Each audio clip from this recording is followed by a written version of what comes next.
Hello to the National Federation of Democratic Women. Ken Martin here, Chair of the Democratic National Committee. Thank you to everybody at NFDW for inviting me to take part in your convention this year. I'm so sorry I can't be with all of you in St. Louis.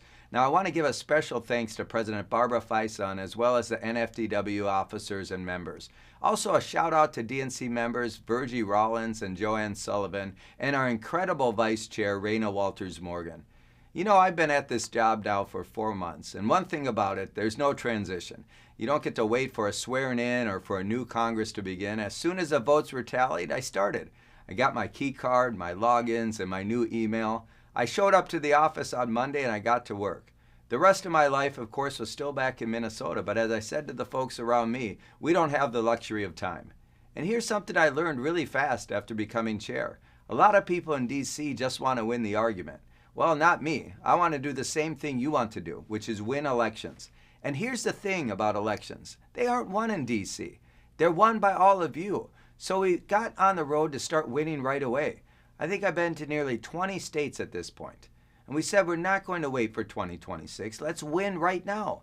So we reimagined how the DNC does its work. We expanded how and where we invest, and we said to ourselves, this Democratic Party isn't going to be afraid to throw a punch. And we are building momentum. We took a plus 23% Trump district in Pennsylvania blue for the first time since the 1880s. We kicked Elon Musk to the curb in Wisconsin when he tried to buy a Supreme Court seat. We historically overperformed in Florida in those special elections. And just the other week, we knocked a 3-term Republican mayor out of office in Omaha.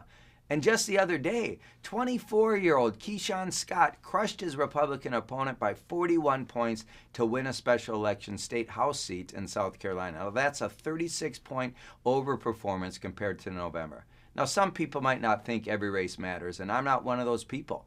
I believe that every inch of ground we gain adds up. I always say there's no such thing as a permanent red state, just like there's no such thing as a permanent purple state or a permanent blue state. But when we resign ourselves to perceived inevitable outcomes, are we supposed to be surprised when nothing changes? Now here's something I know for certain. None of you believe that losses are inevitable. And as Democrats, we know what we have to do. We have to sharply define who we are. We have to show people what we stand for and fight for them. We have to speak to the issues that matter to all, not just the elite few. And we have to organize. We have to organize. We have to organize. We have to organize everywhere to compete everywhere. Because when we compete everywhere, we can win anywhere. And I'll tell you something now that I'll tell you again when we take back Congress next year. We don't build political power to sit on it. We're not in the business of amassing power just for power's sake, and we certainly don't wield it as a weapon. We build political power to use it, to help people, to improve people's lives, to give as many families as we can a fighting chance at the American dream. And right now, the sides couldn't be any more clear. Every day, these so-called leaders in Washington, these MAGA tyrants, make another tear in the moral fabric of who we are. They sit around brokering shady backroom deals to line their pockets and to steal health care and food for billionaire tax cuts. They have no shame in taking meals from hungry children. They have no shame in ripping postpartum care from new moms. They have no shame in shuttering rural nursing homes.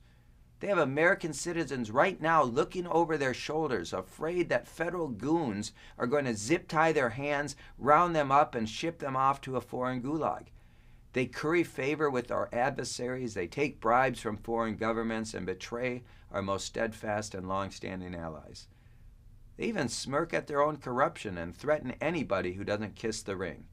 Meanwhile, small businesses collapse from tariffs and mayors plead for federal help after tornadoes level their towns.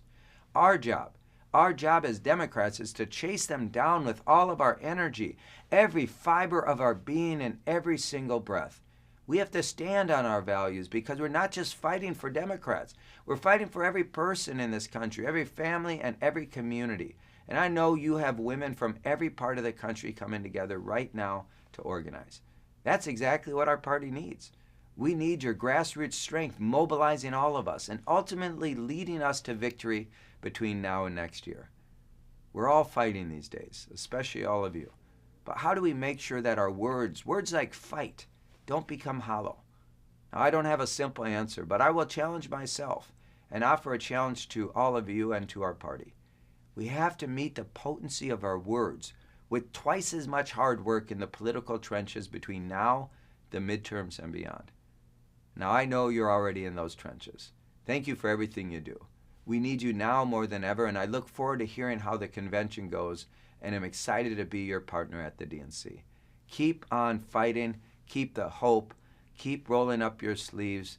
We've got so much work to do, and I'm honored to be in this fight alongside all of you. Thank you.